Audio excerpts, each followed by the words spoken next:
what it was, and now you can hear me on YouTube. That's better. So hopefully that's good enough audio. I can try and up that audio, but it looks like it's getting mostly in the green, so mostly hearing me well. So without me popping too much. So okay, now I've got one viewer and I've got a warning. What is the warning?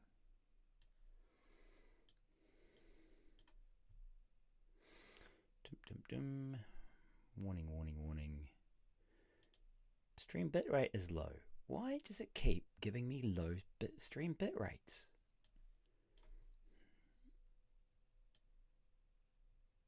I should have plenty.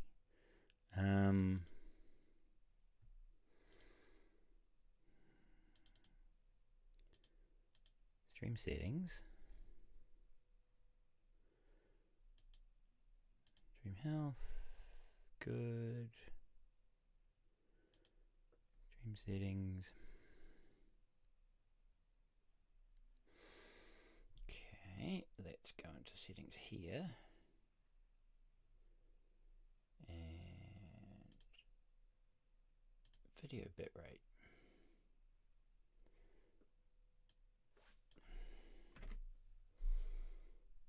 Apply. Okay. Right, will that go away?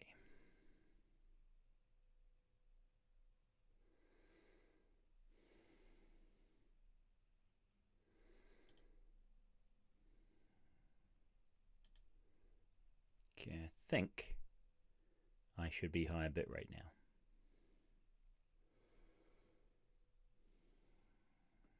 And got a couple minutes left. That looks fine. That looks fine. That looks fine. Yeah, there's enough light on my cheap ass green screen because I've got a blue screen rather than a green screen.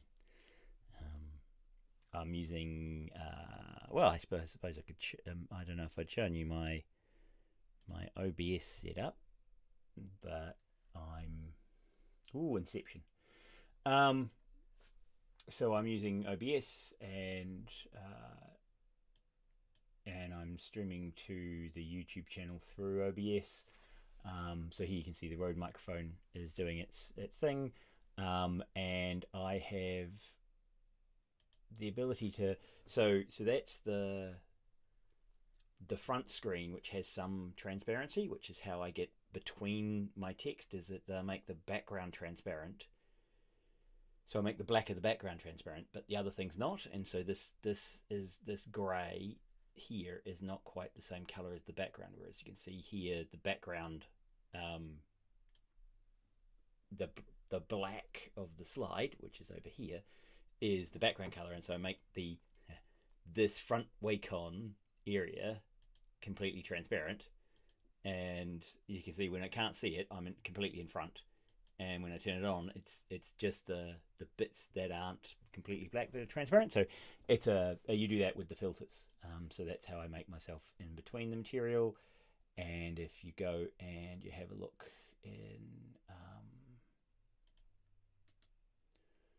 the filters, you can see it's got the VS Code and a color key for all white and VS Code on dark.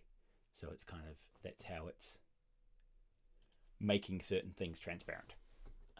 And I have the same copy on the back, which is the area behind me, because when I turn that one off, it just shows the area behind me, and I can do that off and it's in the black square. So that's the way I do that and have my camera in between those streams. And I can flick to a headshot, which is, of course, as you can see, I can add in various other things to that. And yes, a screen recording was this one being itself, but because of the way it's set up, that's very trippy down the rabbit hole kind of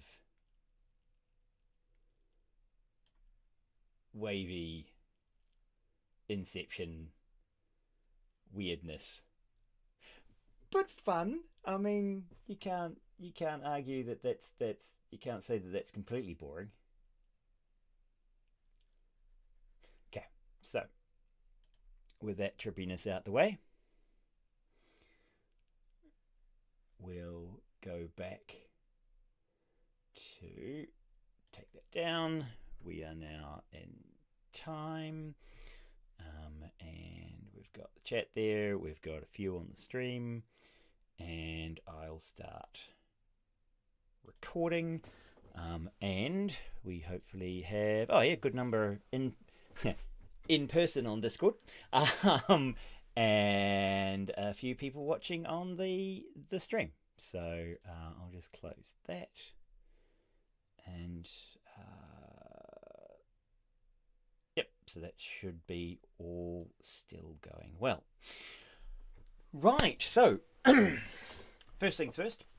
We had the setting up of groups.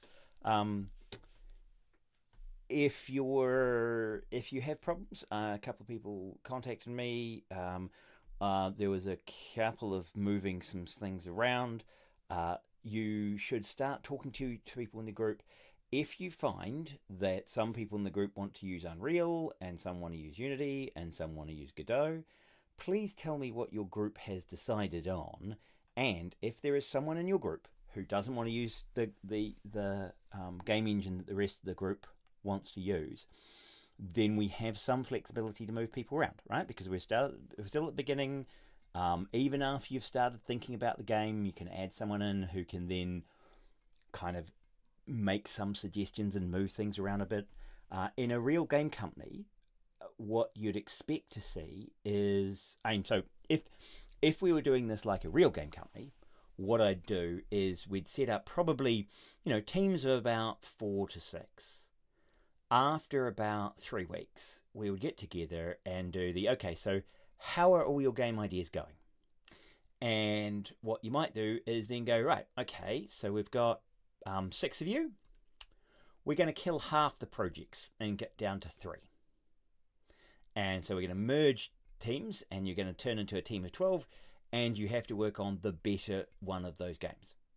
And then, you have the 3 teams run for a month or so, trying to get their games developed further, and you then pick the weakest of them, and you kill that project and take those people and feed them in to what's needed by the other projects, the other 2 projects. And then after another, couple of months, you might decide, okay, which one of these 2 games are we going to actually go drive to production this time around? And you pause one of them and you throw the entire group into the one project and start working on that, right? So you end up with, 40 people working on the one game, right? Having had 6 games that were all being trialed and were developing, right? So it wouldn't be uncommon to basically kill games as you go. In fact, it's very common to kill game ideas as you're progressing through the pipeline of games. So if that's all to say, you should have a look at those groups that were announced, and have a look at the group planning in Discord. And we need to start forming those groups, getting you together, starting to talk, and starting to do some game design work, because the first part of this bit of the course is to start thinking about how you design a game and how you document a game and what you need to be thinking about as a designer. And so we're going to talk about some design patterns, and then have a look at the kinds of documentation that you need to make. Right. So before I get into this thing, are there any upfront questions that people need to ask right away before we go any further?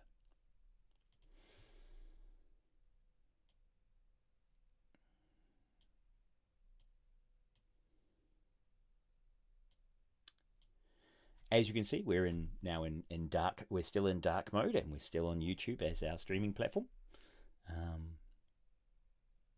If there are no current questions, because all you guys had other assignments and haven't even looked at this yet, and can I get any response from people online as to the number of people who have talked to people who have been listed in their group? So a wee thumbs up from people would be good on Discord if you can. Wow, yay! 2 people have talked to people in their group. That's fabulous.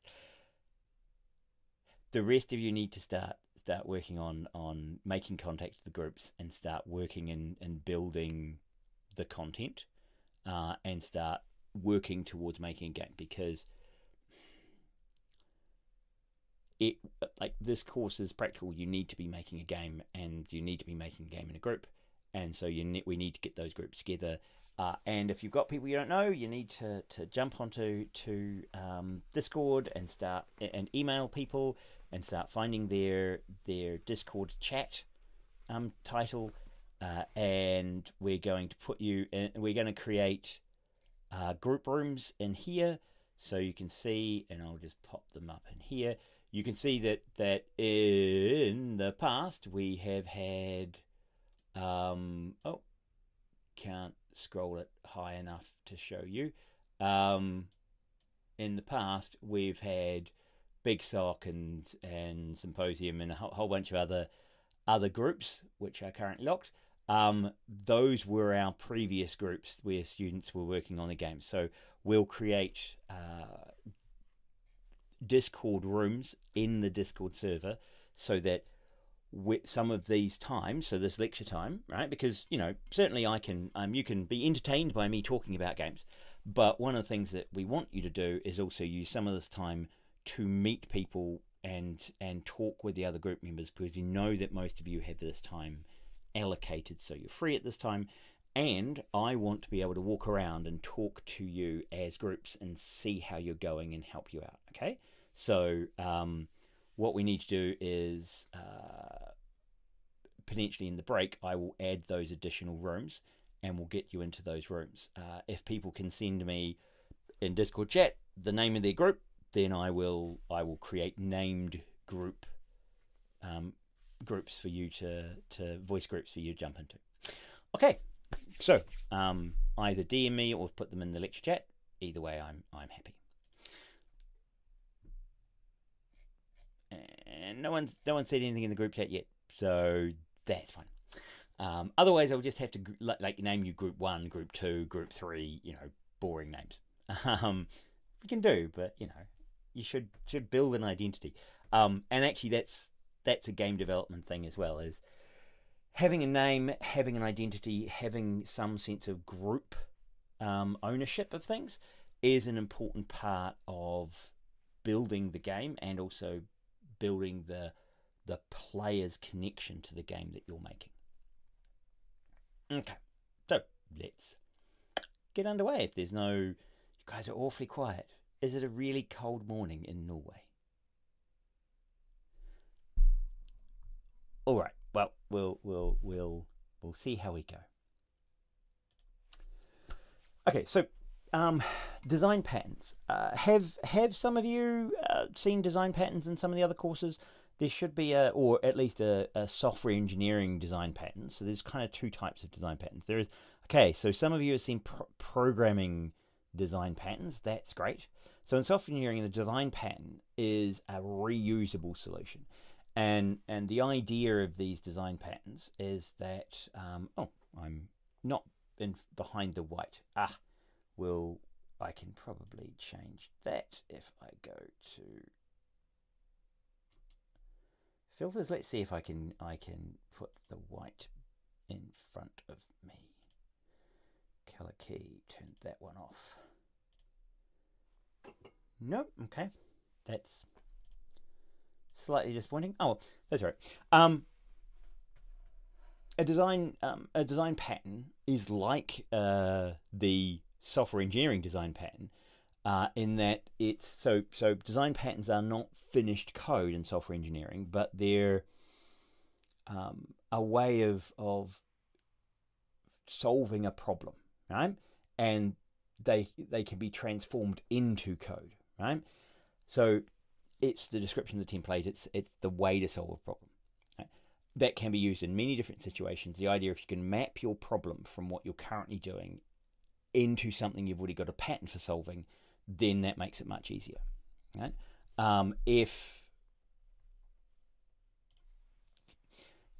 if we look at types of design patterns, so there are programming patterns, and the one that I recommend there is Game Programming Patterns, which is a textbook. I think I showed this last time, but the game programming patterns are an excellent way of looking at standard ways that game programming works. However, because you're going to be doing programming for the rest of the thing, and we're going to start with some design, I'll talk about these game design patterns. There's also usability patterns, which we talk about, shield patterns, and other ways of interacting with the users. So HCI, human-computer interaction, has a lot of solved concepts, and we use those in those games interfaces as well. Shielding patterns and the way that you do pop-ups, and making sure you don't have like OK and cancel right next to each other. So you have OK on one side of that screen and cancel on the other side of the screen. Those sort of things, so that you decrease user mistakes and you try and create a better interface. Game design patterns are again the idea of there are tropes and patterns that work well in games, and so hey, let's reuse those. Now there are lots of work on trying to formalize a bunch of these, and a lot of these have been going on for a long time. So there are some of the early designers. So yes, the inaccurately named 400 design rules, which we're currently at 112, because he started off with the idea that there's probably at least 400, and started making them and got to 100, sort of 80 odd, and ran out, and then other people making them, they got to 112. Raf Costa's theory of fun was a talk, a PowerPoint based talk he gave at GDC, I think GDC, and that then turned into a full book on a theory of fun, why things are fun. And Nicole Lazaro has a GDC talks on 4 ways to fun, right? So if you have a look at theory of fun, you can see that this is, if you Google this, you'll find Raf Costa's website, Theory of Fun, and it has a lot of, so you can, so he has some references, and then you can step through the slides that are the theory of fun, and he talks about his work on trying to work out why people like playing games, right? So you can watch the videos of him, you can read about his theory of fun. And a lot of stuff I'm talking about here isn't just the idea that, hey, Simon's came up with all these rules. No, I haven't come up with these rules. These are rules and approaches that other people have come up with, right? So, and there are thousands more. The textbook we were using in first year game design was The Book of Lenses, so by Jesse Schell, which is also a very good book if you're interested in how a designer thinks about designing games. So I've got one person who was typing and then gave up. Okay, go Christian. Could you put up some games which have been made in previous years? Yes, we can put up some games that have been made in previous years. We have some of the videos from those, so I can show you the videos of their final videos for their playthroughs, and their description of their games. We also, so we can certainly do that.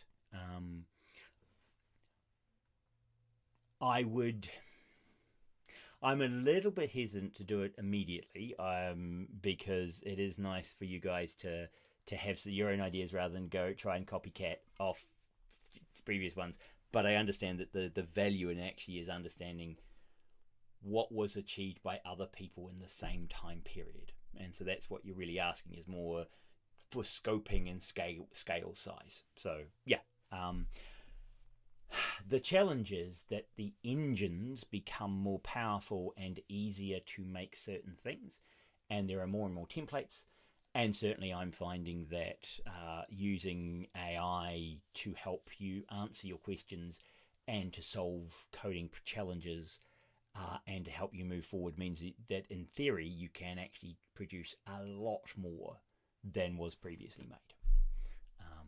However, that's just the technical side. Understanding human beings, the game designers, like what is engaging for people, is a very different skill to being able to program a good game. Okay, so some of the highlights from these are the idea that games are a series of interesting choices. And as a designer, you are designing those interesting choices. Right? So there's this idea that choice has, that if you're going to actually have something as a choice, there needs to be balance between the options and the choice. We want your choices to be magnified. Now, this is basically playing with the player, because you want me to make a choice and then have the impact being outsized or much more significant than in the real world, because then that makes me feel more powerful and that my decisions matter more. So often you'll see decisions affecting whole landscapes or affecting whole armies or being massively impactful, rather than making choices that don't have much impact. So that's where there are those consequences.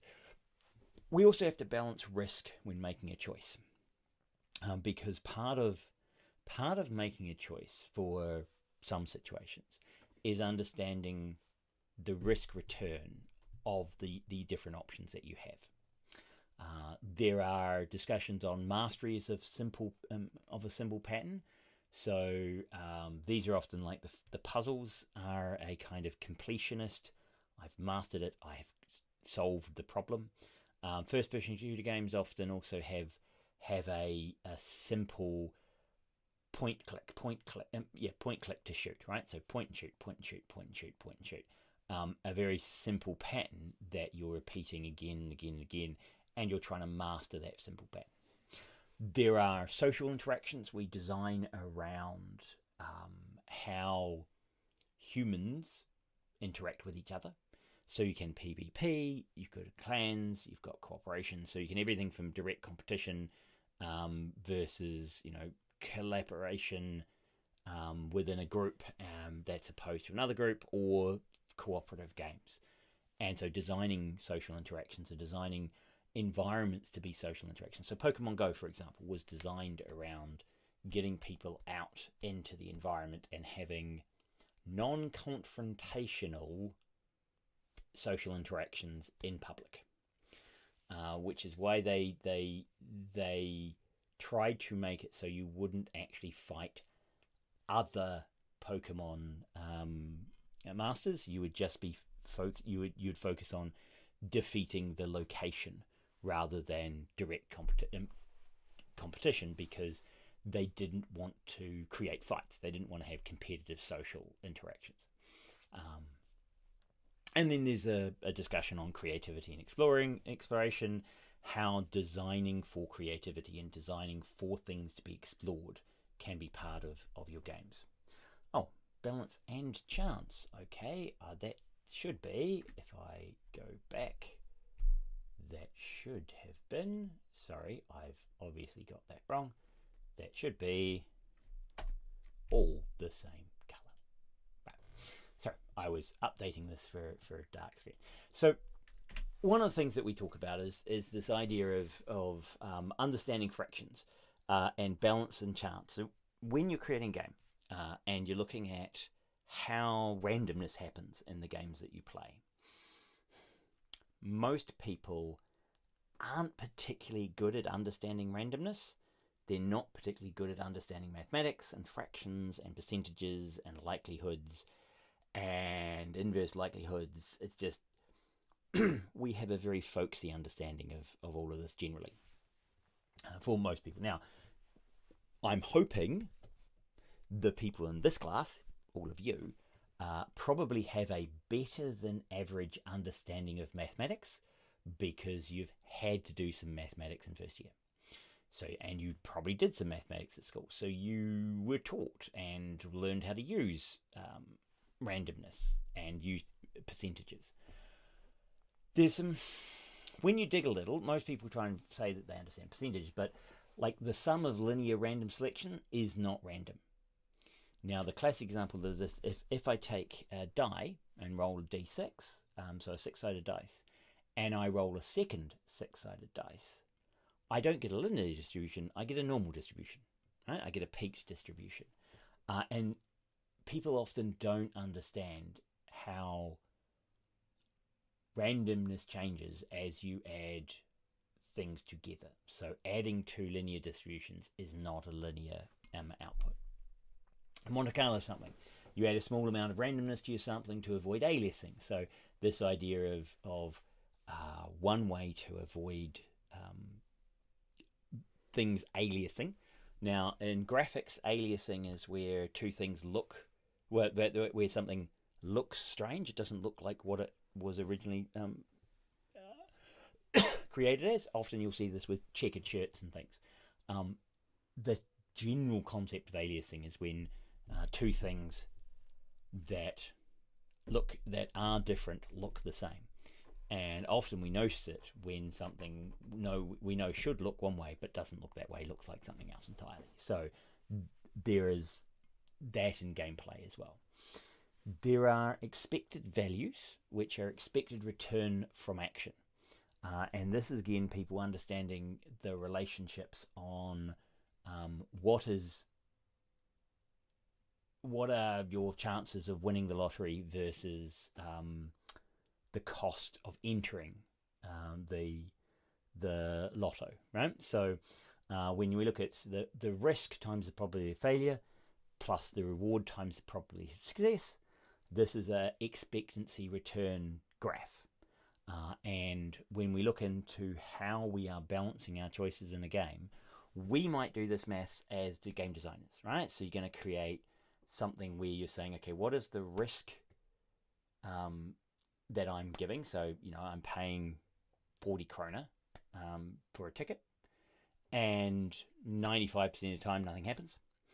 My reward, so that's negative 40, and my reward is 10 million, but the probability of doing that is 0.000001, and so I multiply the reward by the success and the risk by the failure, and there's, maybe there's a reward 5% of the time you get an extra run of tickets, so you get an extra 20 kronas worth of tickets or something, right? So you work out all the rewards and all the probability of success of each of one of those, and then that builds this map of risk versus reward, and then you make your choices. And if people actually did that to work out how to play your game or how to live life, then nobody would ever buy lottery tickets, because you do the math and it doesn't make any sense.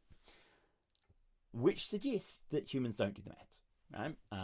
And humans are terrible at understanding all these probabilities. So when we're designing games, we don't design games with a pure an assumption that all of our players are logical and rational and dispassionate about the game they're playing, right? They are actively passionate about the game, and they want to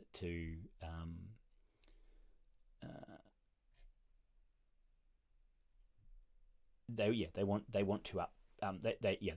want certain things to happen. Also, what we've found is that people, particularly smart people, will come up with an idea and then use their intelligence to justify the decision they've made, rather than use their intelligence to help them make the decision. So unfortunately, it appears that we don't use intelligence to get better at making good decisions. We use intelligence to get better at arguing that our decision was a good one. Right? So there's a slight variation, which is, that's crazy. It shouldn't be that way around. But there's lots of evidence to suggest that people don't follow what is rationally the best option. Now, for example, if I'm flipping coins and I flip six heads in a row, what's my chance of flipping a seventh head? What are people's thoughts? in the Discord or in the Google chat. 50-50, aha! Right, I'm assuming 50 is 50-50, as in 50%, rather than 50 out of 60. So it's 50-50, right? So flipping a coin, you guys all know that, you know, if there's a few conditions here. A, it has to be a fair coin. If you don't know it's a fair coin, and you know no other information, if I flipped 6 heads in a row, you might go, well, if I've only ever seen it flip a head, it's probably just going to keep flipping heads because it's probably a double-headed coin. Because I've never seen the other side, so I don't know. Counting from the 6th flip or the first flip. Now that's an interesting discussion, because what you're saying there is what is the chance that the 6th flip is a head? If I say the 6th flip is a head, given that I've had 5 flips already, then that is just looking at the 6th flip. If you're asking me to work out what is the probability of getting 6 heads in a row without any assessment of how many heads I've had before, or no other assessment, okay, right, I'm predicting how likely I am to get 6 in a row. And you'd be right, that would be 1 over 2 to the 6, right? So it'd be a 50% to the power of, so 1/2 to the power of 6, which would be, 1 over 64. However, every pattern I said, I could say head, head, tail, head, head, tail, head. That's also 1/64th. Because it's 6 arbitrary decisions made in a row. So 6 heads is just as likely as any sequence that I name. It's only when you group those sequences into, say, like 3 heads and 3 tails, and you say, well, I don't care how I group them, that's when you start clumping probabilities together, and you start getting numbers other than 1/64th. Okay, so what we find is that people actually don't use independent random. So this is what you'd hope that people's brains were like, right? So if you imagine I had a bag of 6 beads, or 10 beads rather, with 5 white beads in them and 5 black beads. And I pull out a bead and I look at that bead and it's a white bead. And that was a 50-50 chance when I forfeited, and then I put it back in, shake the bag, and I pull out another bead and it's a black bead, and that had a 50-50 chance.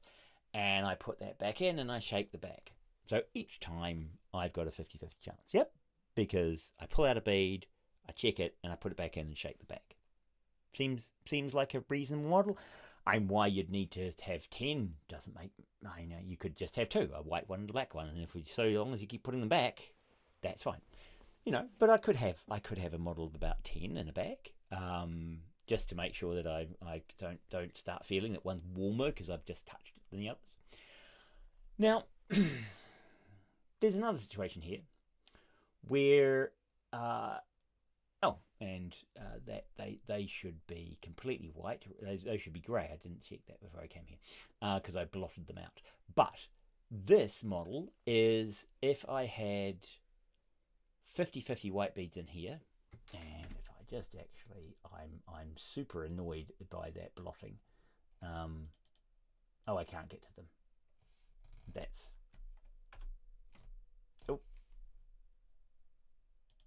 no. I'll just ignore that. Sorry, I hadn't checked my grey was the right grey for those to disappear.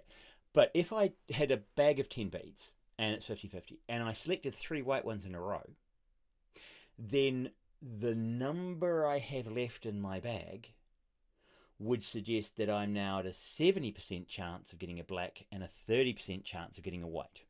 Okay? And this actually is closer to how people think, is that they have, and some people have a larger bag, some people have a smaller bag. It seems around 10 to 15. So what humans do is, if you were doing something 50-50, once you've had head, head, head, head, head, 5 heads in a row, they kind of think, oh, the sixth one's gonna be a tails, right? The sixth one's going to be black because I've pulled out all the white beads out of the bag, right? And so just imagine these are grey and there is only 5 black beads in here once I've taken all the white beads out. That would be 100% chance of getting a black because there was only actually black beads in there. Sorry, when I went to dark mode, I didn't get that fixed. So this idea of using a certain number of entities. Now, surprisingly, what humans do is they also, as soon as you pull out one black bead, it's as if they scoop all them up, put them back in the bag, and shake it up, and then start pulling out things again. So if you had white, white, white, black, white, white, white, black, white, white, black, white, white, white, black, they're still thinking it's 50-50 because they think there's a black and a white, even if it's a very different actual number. Right?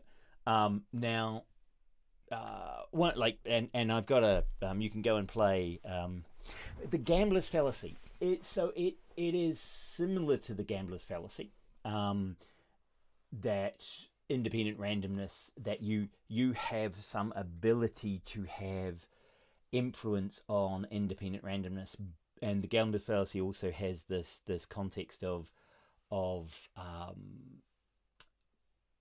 betting good money after bad kind of thing, right? So there's actually, so we can dig into the gambler's fallacy, but this is I'm just looking at the sort of purity of bad number understanding now, and certainly that feeds into the gambler's fallacy. So estimating probability. So poker is about understanding the probability of card draws.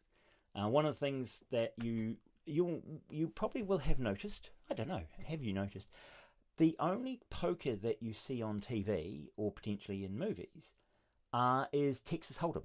Have you noticed that? Now, Texas Hold'em is where you're dealt 2 cards, and then there are 3 cards put on the table, and then you discard one and put another card, and discard one and then put another card, right? So that's the poker that you see on TV. Do you see any stud poker on TV? Have you seen other types of poker on television or in movies? Can I get a comment?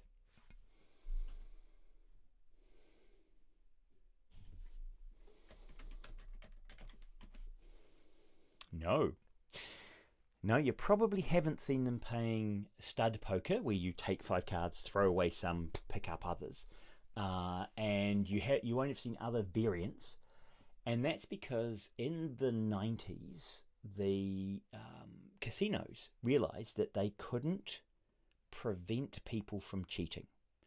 Card counters and people using devices and people having devices embedded, so they used to do scans to check that you didn't have any electronic devices. Then people started inserting devices under the skin where you could have other people counting for you and giving you signals in devices buried inside the body, so that the devices used minimal amounts of metal and used a whole bunch of ceramics and plastics to do the electronics and to hold everything together. And so they wouldn't be on until, so they couldn't track the signals, and then people's phones were sending signals. It's just, they had to go, well, how do we stop people playing card counting games? And they looked at a whole bunch of ways you do that, blackjack, and they looked at a bunch of ways you can do that with poker. What they ended up with was Texas Hold'em, because in Texas Hold'em, when you cheat, you do not cheat the house, you just cheat other players. Because in Texas Hold'em, the house takes a cut of every pot and is just players gambling against other players. And so the house doesn't have to play. And so they made a conscious decision in the 90s that they would replace all poker in all TV programs with Texas Hold'em, And in movies, they would pay the movies to only have Texas Hold'em as the poker games you play in movies. So before the 90s, you had a full range of poker games being played. After the 90s, it becomes basically Texas Hold'em is the only game people play. You'll also notice this with Apple. Apple pays every movie studio to make sure that no bad guy holds an iPhone. So Apple is paying all of the major studios, and they give them money every year to make sure that they don't make any movies that have villains with iPhones. They're not paying for the Apple product to be placed as the good guy's phone. They just want to make sure that no bad guy uses an iPhone. And so there are those sort of ways that you set up situations, and game companies get paid. There are various ways of running ads in games that where you get paid to put things into games where the players don't necessarily know that that's a manipulation, that there's something happening that is being paid for by another industry. So, and as I said, humans don't understand independent chance. Pigeons do much better. Monkeys, most animals do better than us if you have 80-20 splits. So if you have that random situation where if you say to the person that 80% of these items are going to be white and 20% black, they start kind of counting and they get these 80% white, and eventually they think, oh, got to have one of those black ones coming up soon, I've got to have one of those black, and they try and second guess the randomness, right? Because they're trying to find a pattern in why it's 80-20, and it's that mental bag of how many beads have pulled out when there are 20 beads and 16 white, 4 black. When I've pulled out a whole bunch of white beads, I surely got to be getting to the black ones, right? And I know it's illogical and it's rational, but it's how humans think. And so we perform worse than pigeons because we try and create superstitions. In your game, what does this mean? When you create things that are random, you have to understand that random isn't fair. Random is just random. Your players won't experience randomness as fairness. They will try and find these fake patterns, and they will make assumptions that you're punishing them for things which are just random. And so you need to be much more careful when you're designing randomness into your system, that you don't just use a random number generator and let it go, that you actually shape your randomness and think about how you create random. Now we can have a whole lecture on discussing different ways of doing random. If any of you are going to do random stuff, then we'll have a discussion around how you do that randomness. But the idea of risk taking is about understanding some of the randomness. There are two types of randomness in board games. There is Euro games and American games. In Eurogames, and you can kind of see this in some of the actions that you take in video games as well, is in Eurogames you tend to roll a dice for resources or pick up cards for resources. So the idea is that randomness happens, I then see the result of randomness, then I make decisions about what I do after experiencing random events. In American style games, it's the other way around. You make a choice to attack, and then you make a random roll as to how effective you were. So if you think in video games, this would be a random loot box where you pick up a random item, but if you pick up a bomb, or you pick up a knife, or you pick up a bow, the effect it has is determined, right? So I get to make choices, and I know the effect that this has, but it's random what things I get into my bag, versus the idea that when I attack, there's a random chance of success or failure, right? And those are different types of randomness, and they affect this kind of rationality about play in different ways. Right? So that's so when you're designing, think about how randomness comes into your game. You can have games with no randomness, so chess, Go, games of no chance, but many of you will create games that have at least some aspect of randomness or chance in them, and then we have to manage that so it meets the expectations of the player. When we're trying to do that, we call that balancing the game, and there are many ways we balance games.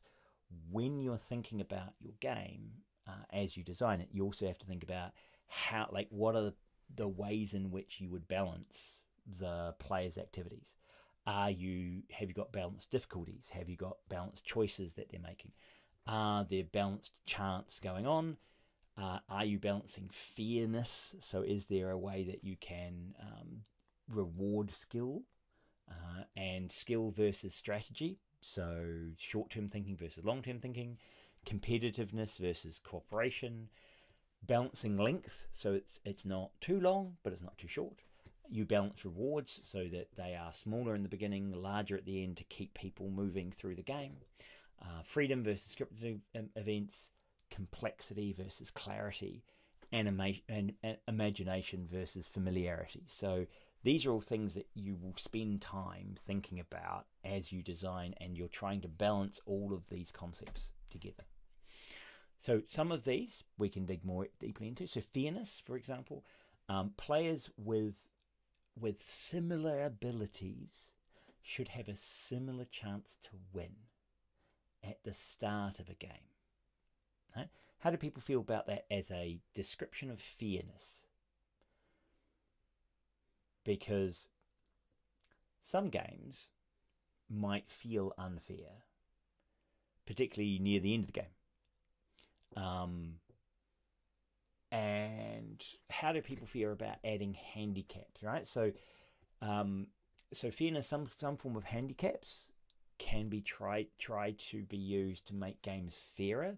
So players creating balance with different skills, hard versus easy mode creating different starting positions. So have you ever played chess where a much stronger player has removed both rooks and said, okay, I'll play without rooks and we'll go from there? Have any of you had those kind of handicapping done? Yep, I see at least 2 people are still alive. Yay! And still willing to write things down. That is trying to create a fairer overall game based on the differences of the player skill. Now, because this definition of fairness, the player with similar abilities should have a similar chance to win at the start of the game. Because you and your kindly uncle, the person who you're playing against, if they are much higher skill, then a fair game would mean that they will win, right? Because that would be fair, because you're no longer similar abilities. A person with much better abilities is more likely to win. And so to create an interesting game, you have to adjust the fairness of the game because you don't satisfy that similar abilities condition. We also create balance with symmetry. So when you're looking at multiplayer games, creating symmetric starting positions, identical forces, identical capabilities, so that you often see this with things like chess, where you have the same pieces and those pieces have the same power. However, as we see with chess, there is still some asymmetry created. It is slightly easier to win with white than with black in chess, generally. And so that first mover advantage, and it's not because the white king is on a black square or something like that, it's to do with the first mover advantage. Because the white moves first, it has a small benefit. Not much, admittedly, a very small benefit, but a small benefit of being one tempo ahead, one move ahead. Now, how we solve that in sports when we have the asymmetry, or in chess, we do multiple games, right? So in chess, you play with black, and then you play with white, and then you play with black, and then you play with white, and so you're alternating so that you're not having one person always having that slight advantage. Asymmetry, like true asymmetry, is much trickier to balance. Have any of you played Hnuftafel or Hnuftafel? This game here. Then you played it online? No. Oh, so it's a kind of Norwegian version of chess, right? It's actually pretty cool. It's an asymmetric game. And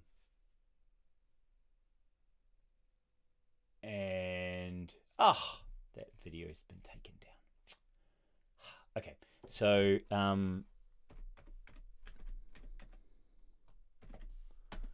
Hnuftafel. So these are Hnuftafel sets. And Tafel is the game Hnuftafel. There are various apps on and I can go Hnuftafel, Neftafel. It's actually a Neftafel. Sorry, my spelling is terrible. And online. So it's an asymmetric game. And there is a good link for you to go and have a play. So if seeing you're mostly Norwegians and even the foreigners, wow, Litafel. So if we go rapid, so casual, okay, so this would be an online game. So if I just go to play and if I could create a game. I will actually go back. I won't join that game. If we see, let's just go and have a look at the new page on here. We should be able to see examples. So what's happening in Hnuftafel is you have an asymmetric, the king is in the center. So, and the white pieces have a king in the center, and you're trying to get the king to one of these 4 squares, right? You're trying to get them to escape the board, and the black pieces are trying to capture the king. So we have asymmetric goals. White is trying to get the king to safety. Black is trying to capture the king. So we have, now everything moves like a rook. Everything moves in horizontal movements, and so it's a bit like, but the king moves, I think, 1 step at a time. I'll have to remember. Now there are various variations of this. You can play not just the standard plus pattern, but different fighting environment patterns, right? So the idea is that as a asymmetric game, it's very hard to balance this because you have a king and white is playing for a very, very different goal. Now in games like StarCraft, Street Fighter, the Civ games, they have to try and balance the ease of victory for the different asymmetric characters. And if you've played Street Fighter, you would know that there's a huge database of Street Fighter characters and which are better as novices, which are better as intermediate players, and which is better as expert players. And they have different tiers. So you have S tier characters, which and there are some S tiers for novice players that are different to the S tier for advanced players. So the asymmetries are deep and challenging and complex, and so getting those balanced is incredibly difficult. If you are planning on building a asymmetric game, you realize you have to know that you're going to put in a huge amount of effort to try and find a balance, and you might never find a balance. And then what you have to do is, like Hnuftafel is not balanced, is you then create systems around that where you have home and away to try and create ways of balancing. And this is where you do multiple sessions. So someone found a nice, so there are these idea of meta balancing. Now the game Thud, if any of you are Terry Pratchett fans with Discworld, I don't know if anybody here is a Terry Pratchett fan, but he made a board game called Thud. But in the rule set, he explicitly says he's not a game designer, and so it is broken. And so he knows that it's broken, and so you explicitly have to play as dwarfs and then as trolls, because it is completely unbalanced, and he had no idea how to balance it because he didn't go through that process. For other imbalances, we create, the server has a massive advantage, so and the wind direction has an advantage, so we change position, we change sides, and we change ends, and we change who serves, and you try and create multiple iterations to try and alleviate the asymmetry by creating symmetry at a higher level, right? So that's a series of events, multiple different environments. Okay, now what we're going to do is we're going to have a wee pause here because it's 9:07. I'll get you guys to go away, grab a drink, grab a coffee, have a short break, and I will go again in 8 minutes at 9:15. Okay, so I'm going to pause there and talk among yourselves. And while I get you guys to talk among yourselves and go and get yourself coffee, I will just create some group rooms. Now, nobody sent me any names for groups, so I'm just going to start creating group rooms with boring names.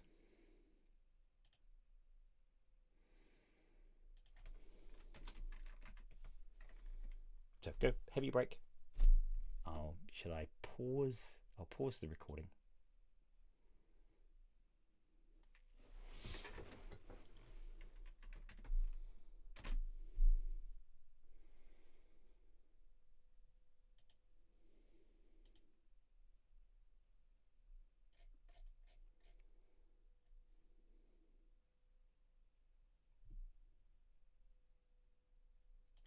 Yes, you can change the names.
So I've created those group rooms, and we'll get people to start utilising those. And I'll come back when we talk about balancing and playtesting. Just a sec.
time. I'll start the recording again. Woohoo! Okay.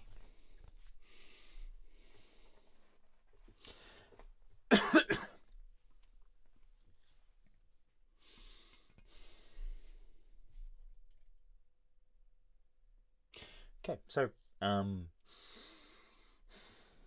I have a question for you in groups. At the moment, these groups are all open. Everybody can go into them. We can make them locked and allocate them just to the people who have been allocated to groups. But at the moment, I'm still having those groups being somewhat flexible. You need to be meeting with people. If you can organize to go into those groups and meet in those groups today, that would be great. I'll leave those open at the moment, and then we can start, once people have formed their groups, we can start limiting it and making sure it's that you can be in there and talk to each other. And you don't, if you make it private, then other people can't see it, but I can join, right? Now, one of the advantages of me joining a group is that you can see where I am, particularly if I'm going through the groups, talking to people. You can see me step through the groups and talk to each one of them. And so you know when I'm going to be coming and talking to you. Okay. So any questions about balance so far? Does that all make sense? Great. Okay, making sense. I'm getting some thumbs up, so that's great. Okay, so one of the things that when we're balancing is we're trying to find ways to get those interesting choices, and we have to create interesting choices by giving balance. If you don't create any interesting choices and you create one, in this case weapon, that's too powerful, an overpowered tool, then it's not about the choices the player makes. It's just a puzzle. They have to work out which one's the best and then just do that one. So here, if you were balancing off a Jeep versus an APV versus a tank, you might create low-powered, medium-powered, and high-powered kind of concept, and then give those points and say, well, armor, maybe low-powered armor is worth 1, medium-powered, medium armor is worth 3, and high armor is worth 4. For your weapons, this has a low weapon, but it's a wee bit better, so it's still low, so I'm going to give that 2 and give that 1. And a high-powered weapon, I'll give 6 or 10 or 12. It's a guess over a number of how you're feeling about the weapon is. And then speed might be a 1, 2, 3 for low speed, high speed. That will then give you a sum. And one way you can do things is to try and think, well, if I add these up to 11, then I'll make that a high cost. I'll make that 12.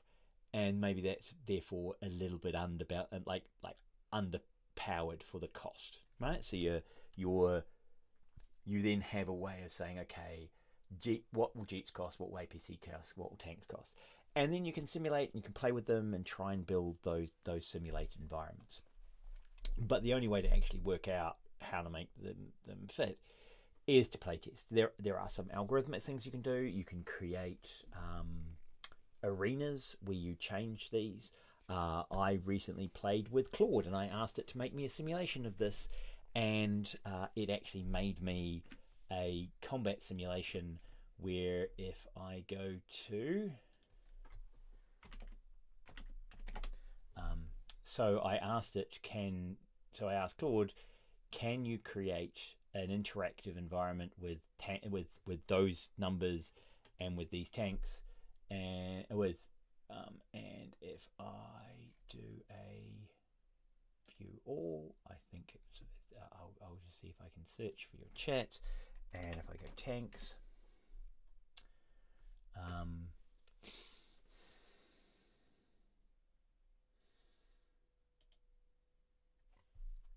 think it's this one.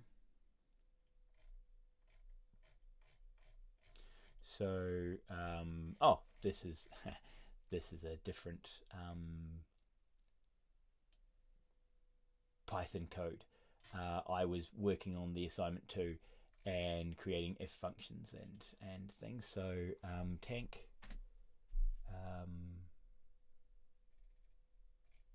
Oh, it's not showing it to me. Anyway, you can actually use an AI to build an interface for you to help you to experiment with this kind of thing. So, for example, if I had these and I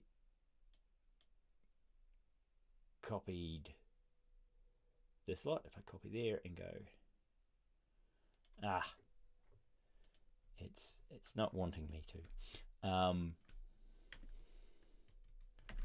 Copy. If I go in here and say, make an interactive simulation of a tank APC Jeep game with spawning and the units fighting each other, moving around to avoid larger enemies. Give these as costs for placement. Right, so if I go cost for placement and I paste in that lot, let's see what it does. So this would be a way that you can get an AI to help you build a simple tool to visualize and simulate things. And then you could start playing with some of the weightings in these weapons, because you've got a very simple environment to test them in. And so resources 100, and this has given me instructions on how I implement this game. Game over, all vehicles have been destroyed, press refresh to start the game. Okay, let's play some, and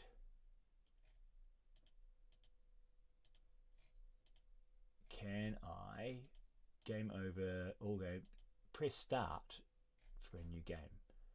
There is no start. I can't see a start button. There is no start button. So you'd probably want to actually have an enemy AI, and so you'd explain the things to it. So here it's making a version 2. It creates a vehicle type. You can see that it's trying to create vehicle types and giving them different colors. It has resources, states, and it creates the grid effect loop. Aha, there we go. So I can start simulation and start simulation. And these units are moving around, and they're doing some weird movements that I would have to, and I'm gaining resources every step, and these are to some extent potentially fighting each other, right? And then you'd say, show bullets moving and the impact of on the health. Right, so the idea here is that you're, I misspelled health terribly. And now it's making this in React. I could then ask for it to be in HTML. But the idea is that if you can create a simulation very quickly, and it potentially edit the code as well, so you could be downloading this and running it in Visual Studio Code, you can then start playing with setting up input values and saying, well, let's run the simulation, let's change some of the values. So you can see now it's got health bars underneath the Jeep. So let's spawn a whole bunch of them and we'll start the simulation. Okay, you can see them firing, but they're moving too quick. So I'd have to tell it to slow that down.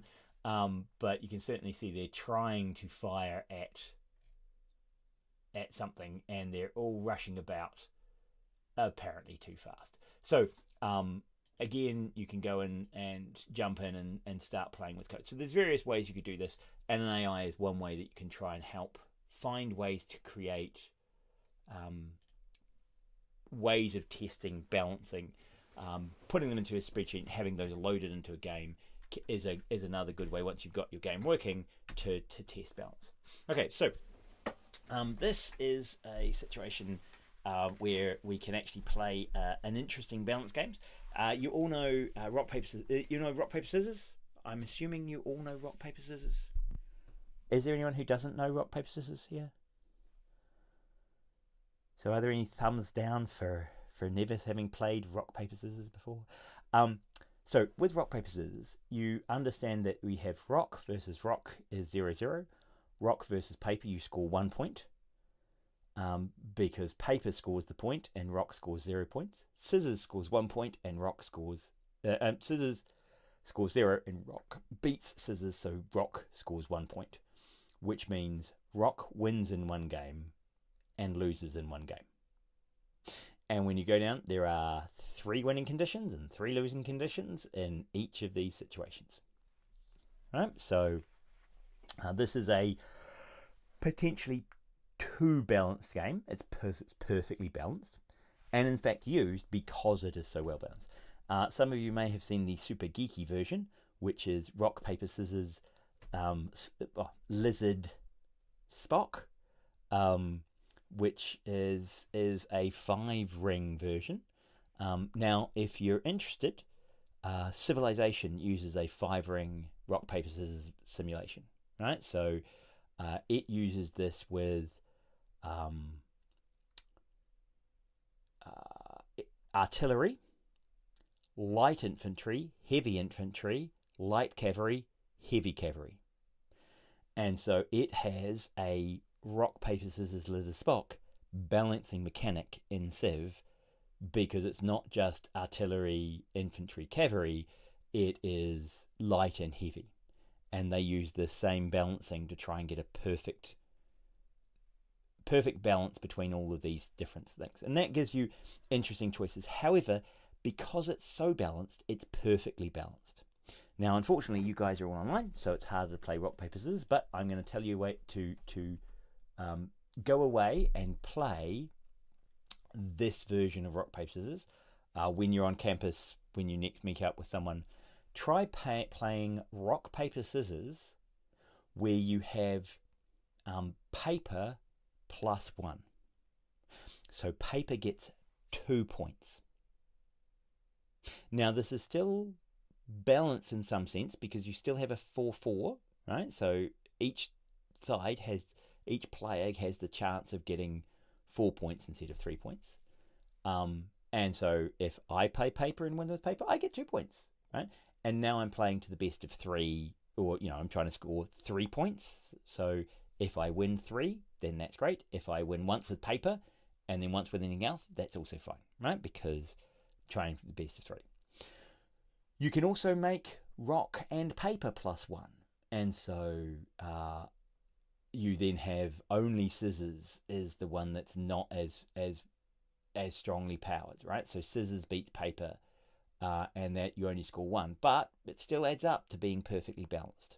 Right? It is balanced, it is just not symmetric. However, the psychology of rock, paper, scissors with paper +1 is very different to normal rock, paper, scissors. Now, just believe me on that. Go away, play it with your friends, play it in your flat, think, how does it change the way I play the game?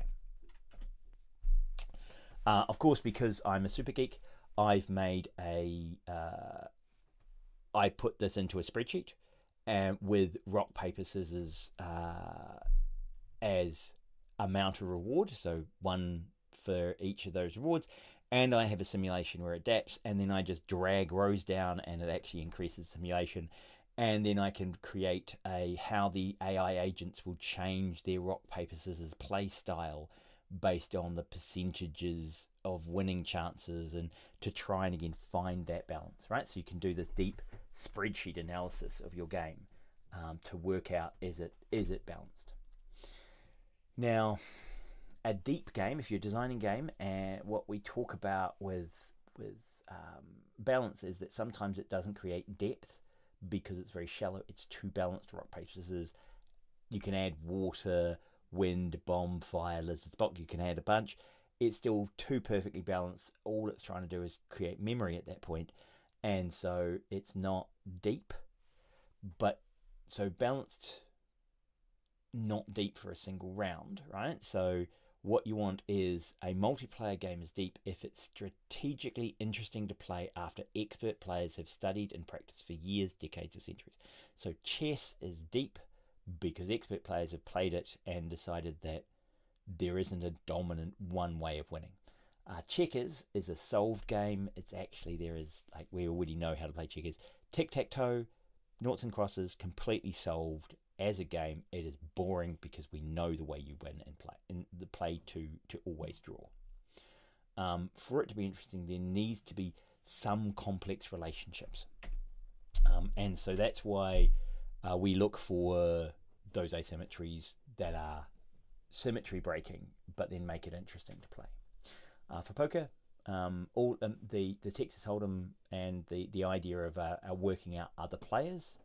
You create a balanced game, but then there is no deep card strategy, but there is deep betting strategy, right? So the difference between the mechanics of playing cards versus the deep strategy of understanding other people and gambling in a way that deceives human beings, right? So and sometimes you'll be playing, the idea is you play over multiple hands and you're building up expectations in the other players so that you can then bluff them and fool them later, right? So there is a lot of deep strategy, not in the card play, but in the interpersonal relationships.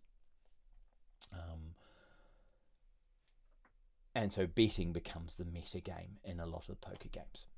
Ending quickly, if you are playing games and you find that you've got a situation which becomes unbalanced,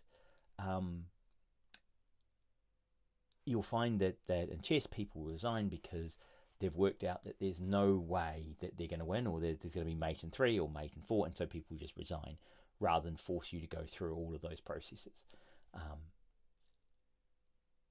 However, there are challenges in multiplayer games where you have these lame duck scenarios where the actual result of the game is known midway through the session, but rather than a player resigning, they can influence who else wins the game. So if it's a 3-player game and one player is obviously has had their territory invaded, they've lost all their resources, but they can gang up and harass either of the other players, not so that they can win, but so they can choose who else wins, right? This is called politics. It's often a bad scenario, and so we often have a lame duck acceleration so that we can kill off the game when one side is significantly weaker.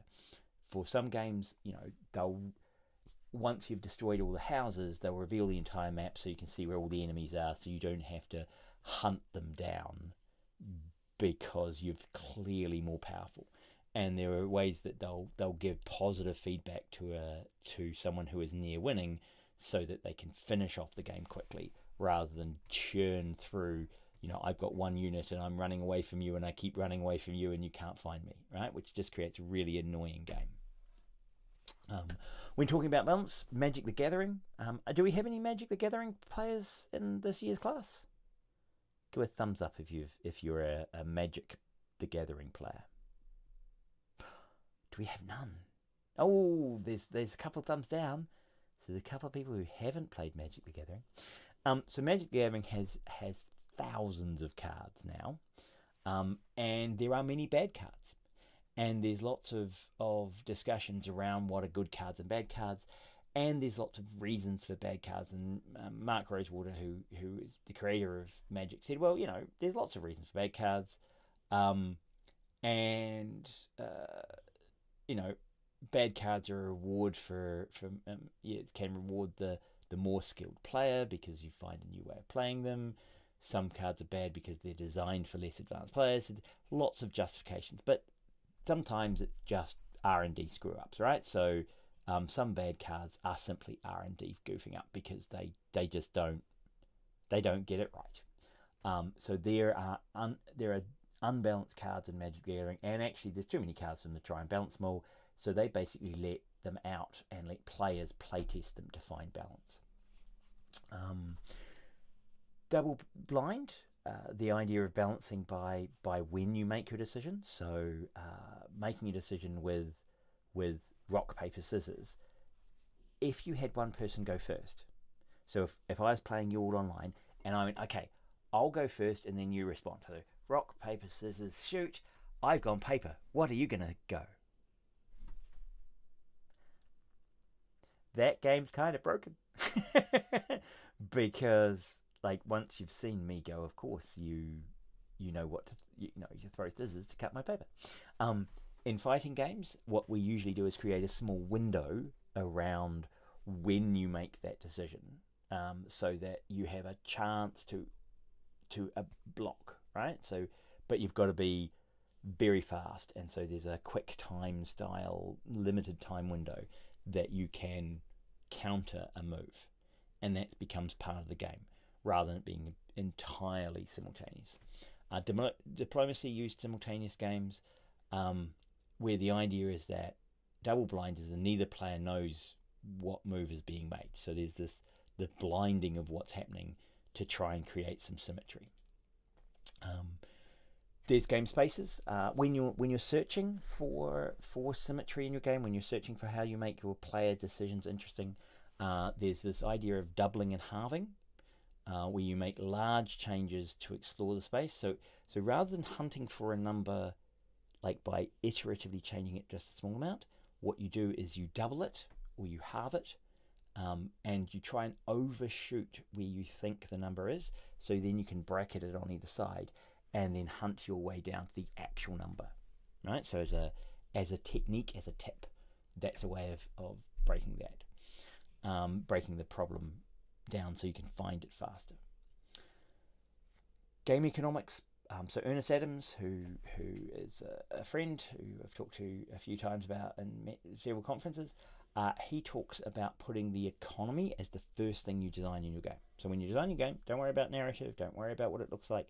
Work out what resources the player has, how she earns those resources, how she spends those resources, and why does she want more of them, right? So this is the economy up front, right? You first work out basically what your player is doing, how they are rewarded for doing that, how they earn, how they use that resource, and why is it interesting to have more of that resource.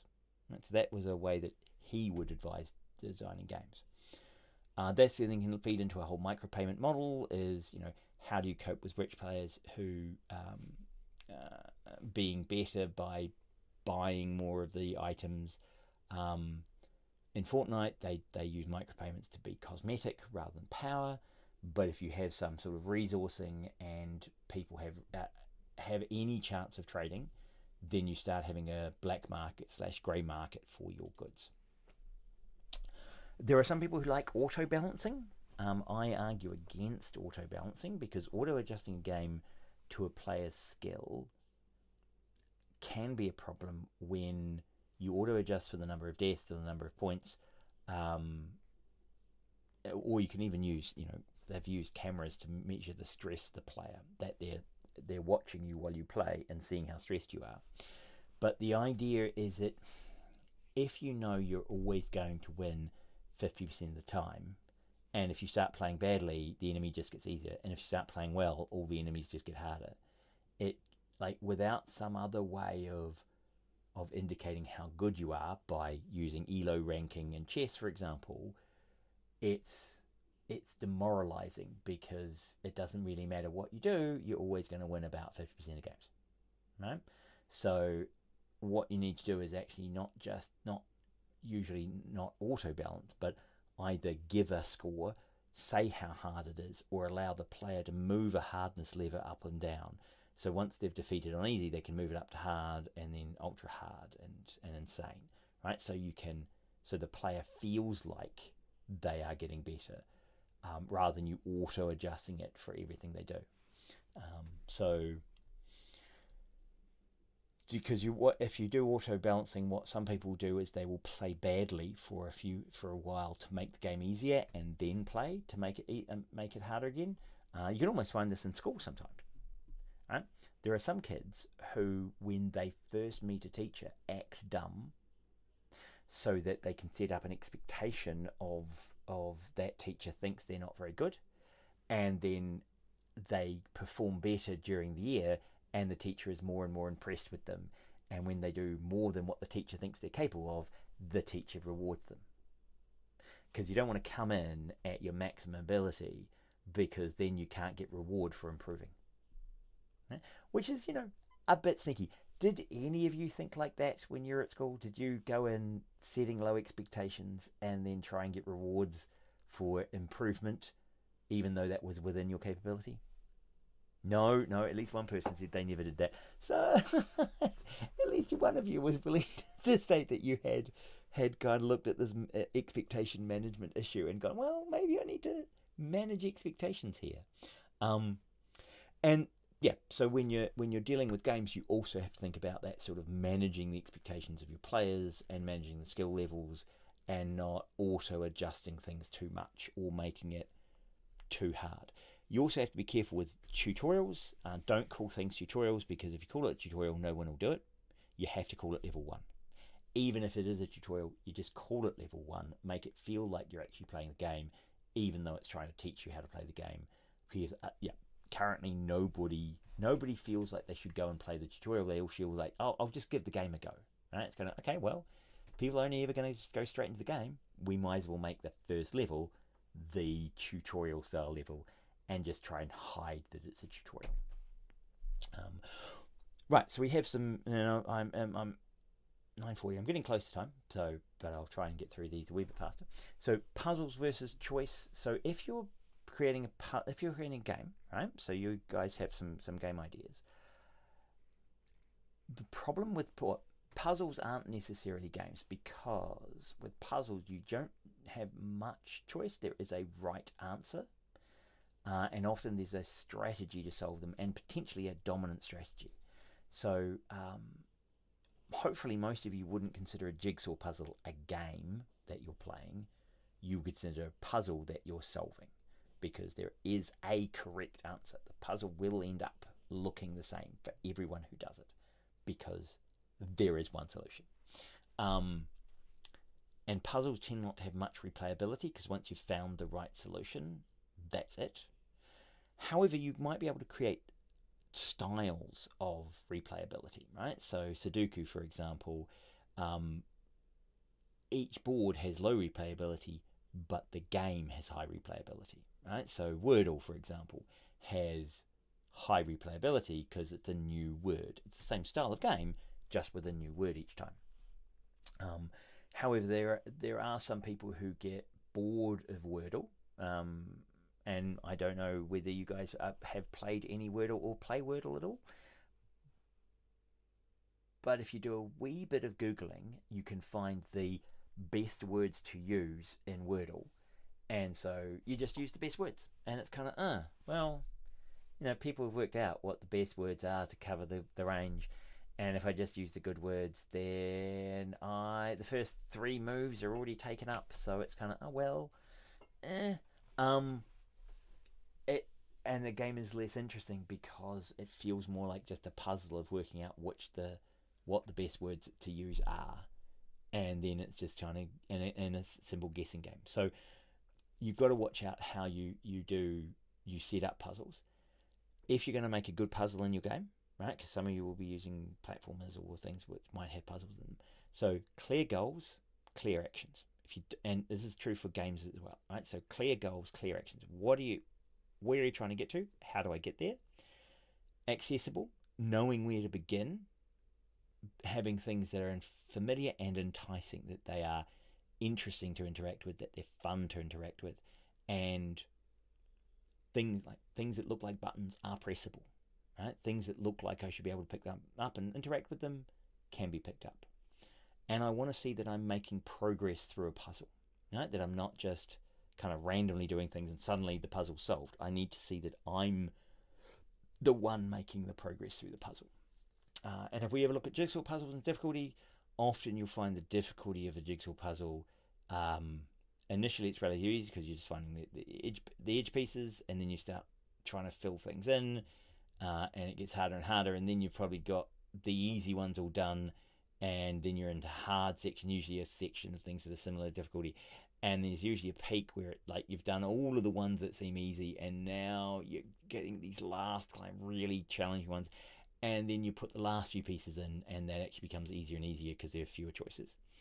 With games, we tend to have this constant rising, and kind of the idea of coming up, and you have a peak of difficulty, and then it eases back down for the start of level 2, and then you have a boss at the end, and then eases back down for a while, then you have a boss at the end of that level and eases back. But it's getting, as you progress, it gets harder and harder, and usually the final boss and the final victory was the hardest thing you did, and there's not this kind of down ease off at the end. It tends to be a game that ends. You don't have the return to the Shire where you have to resolve things, right? It is just game over, and maybe cutscenes, right, which are kind of an immediate drop to 0 difficult because you're not interacting with those, right? So there's this idea of how do you can you map out the difficulty of your game over time, and what does that look like in terms of the player's choices and what they're trying to do. When you're trying to balance this stuff, you also have to look at progress and seeing how you're making progress. And sometimes your players will hit a barrier in your game that they can't get through. So what you need to do is you need to look at creating multiple ways around a task, right? And so rather than saying, well, this is a wall jumping thing, right? And maybe the wall running might be just too difficult, and some people might not be able to get past that area. So what you can do is you can create additional different parallel paths. Maybe there's a much longer way of getting past that area where you do something else that you can do. It just takes you much longer, but you will get through, right? So you create a reward for being able to use a skill without making it completely blocking. You can also have tasks where an enemy is too hard, so I go away, grind to get more resources, and then come back and fight them. Right. So there are a couple of ways of trying to avoid these bottlenecks and creating variation. And cross-fertilization from Jesse Shell is the idea that you are using skills that you learn in some other part of the game to defeat an enemy that you might have come across too early and don't know how to defeat. If you go and try these other things, you learn those skills and you can bring them back across, right? So you learn a new blocking technique, or you learn a new attack, or you pick up a new weapon.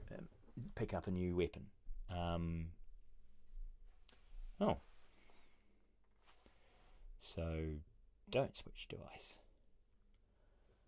Jabra Elite 7. How did they turn on? Weird. Sorry, I had an audio device turn on. So there's this idea of pyramid, a hierarchy of puzzle elements. So creating an overarching puzzle, creating different levels of puzzle. So as you're designing your game, you create one activity and then you create layers up above that, right? So you start with the simple small puzzles that you might be building, and those puzzles contribute to a larger problem that you're solving. Right?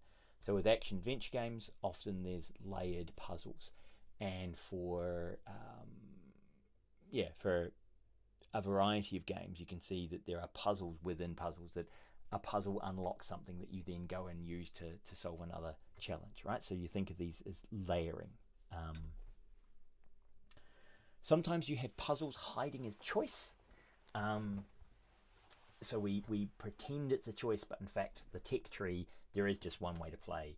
There is a dominant strategy, and although it looks right, it kind of, the game says that you're having choice, you're not actually having choice. There is a direct strategy. So there is a correct answer, and you don't have different ways of answering things, and you don't have a kind of an interesting path through. You are just trying to find the right answer from those choices. And if you assign points to options and there is a correct option, then people will not explore the space. They'll just look for the right answer. They won't be thinking of it as game. They'll be thinking of it as test. You see this. I don't know if you guys have to do the safety quizzes. For Yervik had safety quizzes about evacuations, and in its fire safety quiz, it had a question that said, what should you do when you hear the fire alarm? Right, and maybe you've done these quizzes, and there's one of them which is walk briskly to the exit, ensuring that the warden knows that you have exited the building. Something like that. And then another one says, ignore it. And a third one says, run as quickly as you can. And another one says, make sure you go to the toilet and grab your stuff, and that you've logged out of your machine, and that you've tidied up your desk, and then leave. And it's kind of, well, obvious what the right answer is, and it's kind of that's not really testing me. That's just like a simple puzzle. They're not interesting choices. They are just a test, right? And they're a badly designed test. So one of the things we do to create interesting puzzles is that we create a puzzle template, and like Sudoku is a puzzle template, and then we build on those puzzle templates, right? So we build games which have a simple puzzle, and then they get progressively harder, and it follows a template. So Bejeweled and Tetris are games that are puzzle games, but they are not just solving a single puzzle. They drop different items down, they bring different items, and they create a similar template, and you're always looking at new combinations of puzzles. And so those are a way of thinking, okay, how do I create a puzzle that has these continuous changes so that it is interesting for the player to be making choices as they play the game. When there are correct answers, you can give hints and partial answers. You adjust difficulty by making the challenges easier. If you notice a player constantly losing at some part of your game, you either make the enemy easier, you give them more health, you give them more health potions, you adjust the game until the player can achieve that goal. And if you find ways of revealing how to do things, sometimes if you do that correctly, you can kind of be, revealing secrets to people, and they can kind of feel interesting, right? So that you can see, crosswords, the answers in next week's paper, the magician reveal. There are ways to give hints and give solutions to players without it completely undermining them. But you have to be careful when you give hints or you give aid, that you don't give it too early, and so the player feels it's pointless them trying, because they're just going to be given the answer, but also not too late so that they just give up, right? So you've got to really balance that part of the interactions. So when we look at social interactions, we're going to have these aspects of competition and cooperation. So high scored lists are comparative, and levels and status are going to be comparative. There's competition, so PvP matches, win-loss ratios, scores. Cooperative, teams, synergy, antigy, so working out how your players interact with each other. And chat, do you have open versus constraint? So when you're thinking about your game and you think, okay, is there a social aspect? Are there social interactions? Are we going to have just high scores and levels, or are we going to have PvP? Are there going to be sort of matches and scores and win-loss ratios? Are we going to have competition or cooperation with these teams?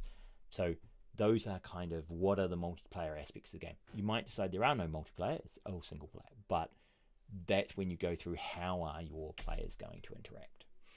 You can look at persistent worlds, sort of a metaverse. I know that Meta has stolen the word metaverse, but this idea of an expanded world where you can have reputation, right? And you have persistent status. So you have a named player, that you have number of wins and losses, and you have a matchmaking area, and you create rich creative worlds where you have you re-enter them over time, right? So this is the MMOs, the role-playing games, sort of Minecraft worlds and servers where you're not playing a single instance, but you're entering a world that persists beyond a single play session. Right? So that's a reputation kind of thing, and then that changes the way your players interact, because they're not just playing a single game, they're now playing multiple rounds and building a reputation. Okay, so the last bit of the lecture, seeing we're getting up to 10 o'clock, is, or 12 o'clock today, sort of go over what I mentioned way at the beginning, was this idea, the lecture on 4 keys to fun, and this hopefully ties into some of these. People fun. So I use self-determination theory. We can talk more about that. Self-determination theory is this idea of there are universal motivators, which are relatedness, competence, and agency. And if you look at the 4 ways to fun, there are people fun, right? Relatedness, the way you interact with people. There is hard fun, which is where you are doing things that are difficult, and it's the part of the fun is achieving something that was hard to do. There is easy fun. Usually you're exploring, curiosity, you're just playing around with things, and you're just enjoying creating or finding out or exploring those sort of things. And there is sort of serious fun, which is the agency, that what I am doing matters in the world, right? So I like being in charge. I like making decisions, and it's my making decisions that is the most fun part in this. And so you can see that 3 of those come straight from self-determination theory. The curiosity aspect is not in self-determination theory, but it's but you can add that in as another motivator. It's more of a game style motivator. Okay, so right, what do I actually want you guys to create? Well, I want you to create documents, because the game design, and I've got, I didn't update my link. I did everything, I updated black to white, but I didn't update that link. You will find it not there, but in the 2024 version, not 22 version. So the purpose of the game design documents are memory, history of, so you're going to make hundreds of decisions, and you need to remember them. You're going to communicate with each other, and you do that through your documents. And my preference is for your documents to be in Markdown and to do this documentation. So if I just change that to 2024, I think I put that back in the right place.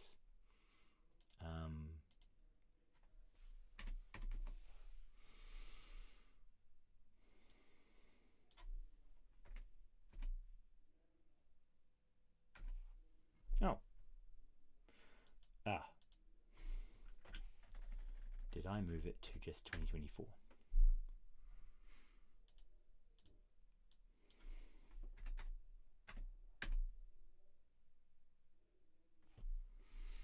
It's IMT 3604, and it is IMT 2024.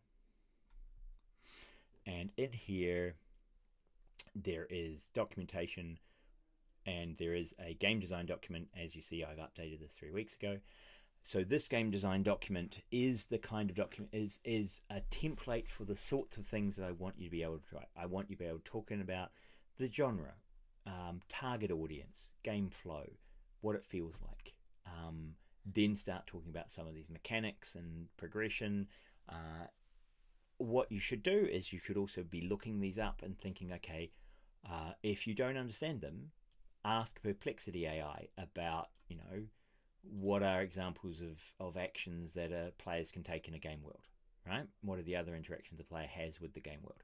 So you can use these to answer these questions. You can use the AI to look them up. You can start discussing them with the AI, and try and fill in a game design document. Now it's a living document, which means you don't fill it in and complete it all and then go, okay, now that we've got a stable document, we're just going to make our game. It is a document that lives beyond the initial creation, and it's updated as you make the game. So the game design overview,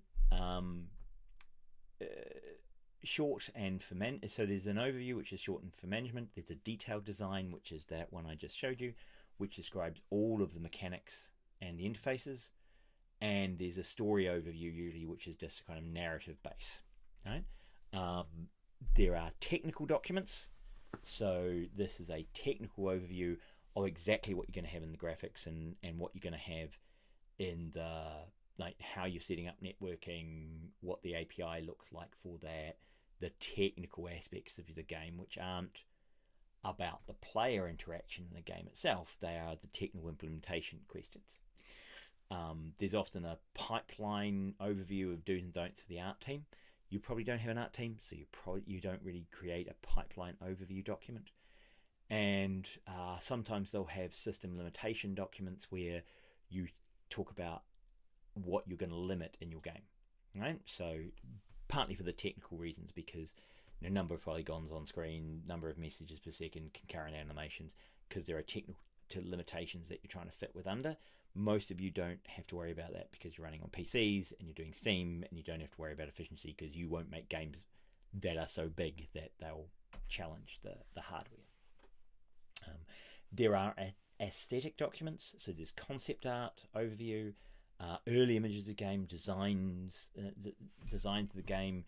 You should be, once you start thinking about your game, you should also be grabbing images from other games, grabbing images from online, doing concept art with DALL-E 3 or whatever art generating tools you can get access to, where you try and start generating lots of examples of what you feel the game would be like, and collecting those to get the feel for the game, right? To work out how you'd like the game to feel.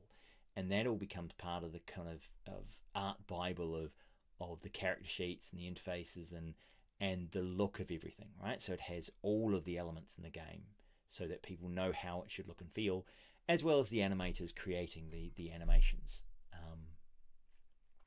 There are management documents. We're not going to force you to make these, but you realize for a game company, you would be making these, which are the full budget, what needs to be done, the time estimates, how much it does cost, how much resource you have, how many employees you'd need to hire, how many additional programs you need, how many additional artists you need, when you need them, how long you need them for, the full project schedule with tasks, how long each task takes, when it will be completed, given the idea that you're working a certain amount of time. Now, I'm nearly out, and I see people already leaving because it's 10 o'clock, and you guys need to rush off to get to other lessons. There's usually a story bible and scripts which are to do with the narrative, and so you can design those. You don't. So we are looking for design document and part of a technical document. We're not looking for the full budget management document or the writing documents, because I don't think your game's going to be so narratively heavy that you need those. And then you have these idea of public-facing documents, where you'd build a website and video presentations and hype documents and player documents. Again, we're not going to be generating these because you don't need them, but understand that companies develop all of these documents as part of their game development. And I see we've got one person typing. The last slide, and I know I've used up my time, is game walkthroughs. So sometimes your players will write walkthroughs. So what players like and dislike about the game. Manuals, though almost nobody will read manuals. So it's actually probably just as good to get AIs to write the manuals for your games for you, because they'll do just as good a job, and nobody reads them anyway. Sometimes people write manuals so there's something tangible. You get a booklet, you get something that feels heavy that you are buying physically, and that can help sales. There's also fan fiction and other sort of player-generated documents. So if we give you that link back to here, and I'll send that link in the chat, that's the document that I want you to be starting to work on to fill out. Now, I know it's now the end. Are there any questions? And if there aren't, I would like people to stay around for a bit and start jumping into their groups and start in that group 1 through 6 and start talking to people who are in their groups. If people can do that now, then I'll hang around and answer any questions, and then I'll hang around and see how people are jumping into their groups and go and answer any questions that people have in the group rooms. Okay, so now, actually, do a lot of you have, is there a mapping of NTN usernames to Discord names, or are there other ways to get in touch? The NTN usernames at stud.ntnu.no, so those usernames should be their student email addresses. So if you use the username at stud.ntnu.no, then you'll get their email address and you should be able to email them. There isn't currently a mapping. We could ask for people to make a mapping, but ideally people would jump into the audio rooms now and start being able to talk to people. Okay, any other questions before people jump into those audio rooms and start talking to each other? So I'm thinking next week, right, what I want you to do is I want you to start meeting now, and then some of you aren't available now, but next week's lectures I will get all of you to do a small presentation of how you have got together as a group and what you're thinking of making, and I will listen to that in each one of the groups, and then you can use this time as another one of the meeting times for next week. Okay, because we need to get you guys meeting, and please email me if you've got problems. Now, I know someone sent me a Discord half.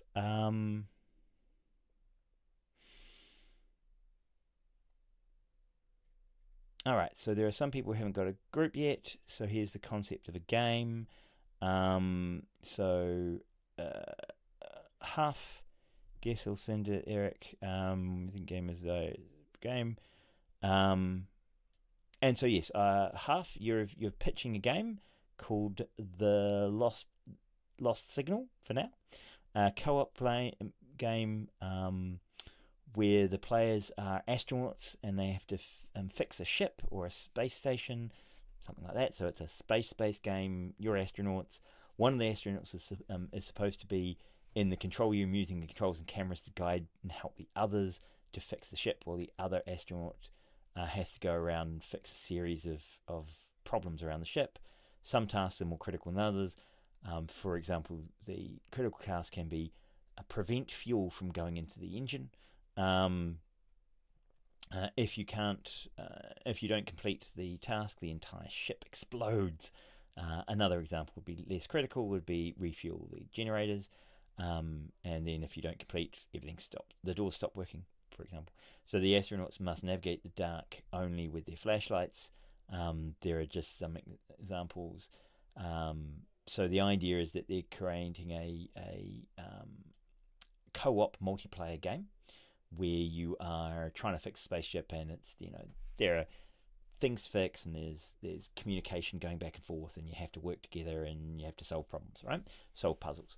So half HAF is suggesting that as a game.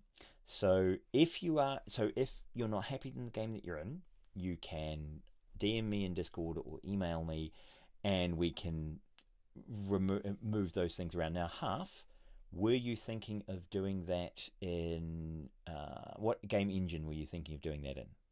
If you're still here. Yes, half is. Yep. So are you thinking, which engine are you thinking? You haven't decided. Oh, have you not? Right. So because that might help people if they knew what it was. But if you're still willing to make it either Godot or Unity or Unreal, then you guys can make a group. Now, you were thinking of making a group together, and so are you currently in groups together, or are you spread across other groups?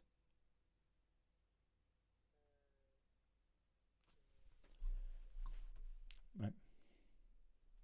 That's fair enough. Yep, no, you can do that. Because some people hadn't been put in groups because they hadn't filled in the form, and so I hadn't put them in groups. Um, can we have roles for the groups? Ah, yes. So I had I had the roles. I'll actually grab them up here. Just a sec.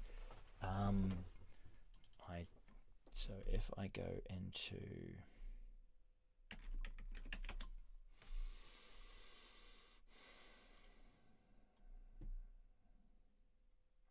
I found it easy. It is easier to do this in Sheets.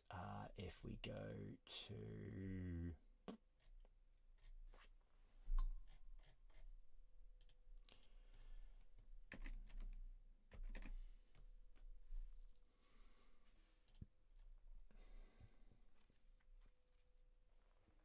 so if I just jump to groups, bang. So these were the groups I had made, and so I had these as being the bear, wolf, cats, rabbits, and owls. And this is how I was forming groups, and I try and do things like work out. Okay, why is it not scrolling? Okay.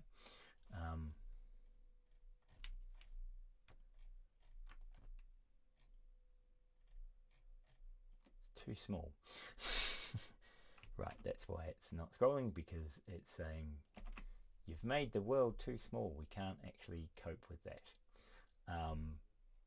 Right. That's because I had that there. If I put that over here. Okay, I'm having problems with my computer not liking me, and not liking what I'm doing. So we're also having a look at the sum of different skills and of different interests. And so I have a lot of processing that I do to try and create groups. So group 1, 2, 3. Can we have roles for the groups? Group 1, group 2, group 3. Right. So those were the groups and roles and ideas that I had recently, but they're about to change because Half has got a group of people that he'd like to join him. So if I just put that in there, it doesn't line up particularly well. But if we, so those were my additional genre and name of people. So if we go group 1 through 6 there, we can. Those were additional. Those were the initial ideas and the initial sequence of them. The name of where you are, unfortunately, it doesn't do a good job of putting the spaces in. So people will have to multi-class. If you don't have a maybe a screenshot, yeah, I could grab, bang, bang. Now these are about to change, so copy and close, and bang, processing the image. There you go.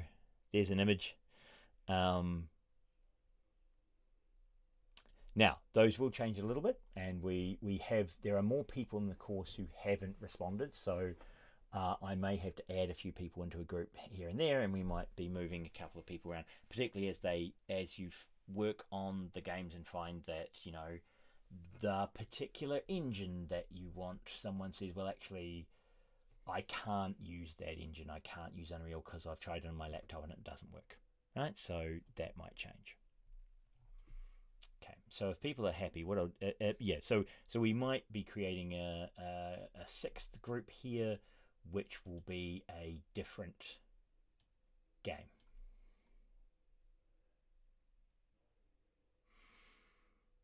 Okay.